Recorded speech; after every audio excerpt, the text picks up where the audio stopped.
Wangala haisa wasajja kabaka eyo nga tuvuddeyo omubiri gw'omugenzi Fr.John Sezala wa Jose Chameleon guwummuziddwa olunaku olwaleero okwekereziya ebbiina wakati munnamungi w'omukristu azze okuguwerekerako. Omukolo gw'okuziika Fr.John Scalabrini gutandise n'emmisa zitandise ku Saturday ez'enkya ku ekereziya St. James Mutungo bbiina. Bannaddiini nga bakulembeddwamu Ssaabasumba Eggulo John Baptist Odama ne Ssaabasumba Ezzekulu erya Kampala Dr. Fr.John nga basimbye ennyiri okuyingira ekereziya emikolo gy'okusaba ne gitandika.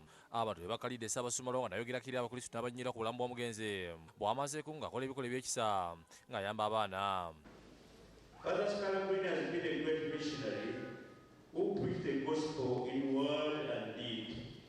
He loved Uganda and our people and cared for the most vulnerable, the poor and the needy.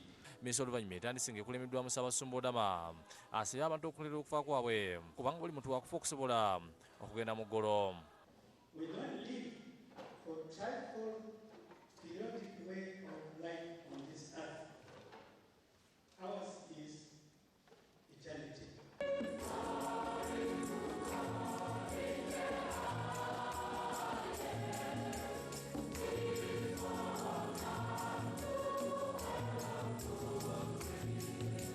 Okusaba kwetabiddwamu abakungu bangi okuva mu gavumenti yakati n'emmengo okupodda omumyuka wa Pulezidenti Edward Sekandi, Minisita Jesse Muyingo n'abalala. Omu ku mikwano gy'omugenzi omulamuzi Romy Kasule mu kwogera kwasabye abakristu batateeka ntuuyo za mugenzi mu nkaayana wabula bakuume buli kyaleese akoze.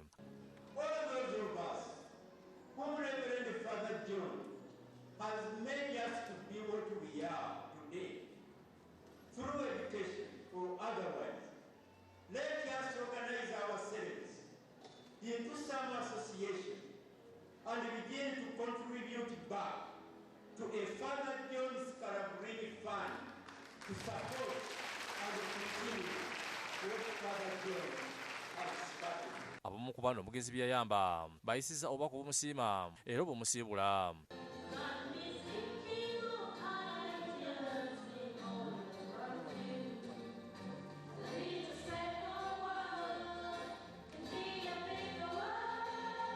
Mubaka wa Pulezidenti bw'atisse omumyuka we Edward Sekandi yasiimye emirimu omugenzi gy'akoze okuva yajja mu Uganda n'awaayo amabuguka bukadde 5 okuyambako mu kuziika. He will be remembered for transforming many people's lives. He built schools, a hospital, a football stadium, and had started on setting up a university. And unfortunately, has passed away before saying his dream come. Oluvamula mu kufulumiziddwa wakati munnamungi w'omuntu abadde asiimye ennyiri wakati mu miranga n'okwaziirana. Abamu basazeewo okulinnya ku miti waggulu okulaba ebadde bigenda mu maaso nga n'amobedda bakwata buli kigenda mu maaso nga beeyambisa essimu. Omugenzi aziikiddwa okulya n'ekereziya yadde nga liyalama ku muziika mu ekereziya munda. Abantu eb'enjawulo bagadde okugwa mu ntaana nga n'abalala bazirise era nga bali cross obedda bakola butaweera okuwa abantu obujjanjabi.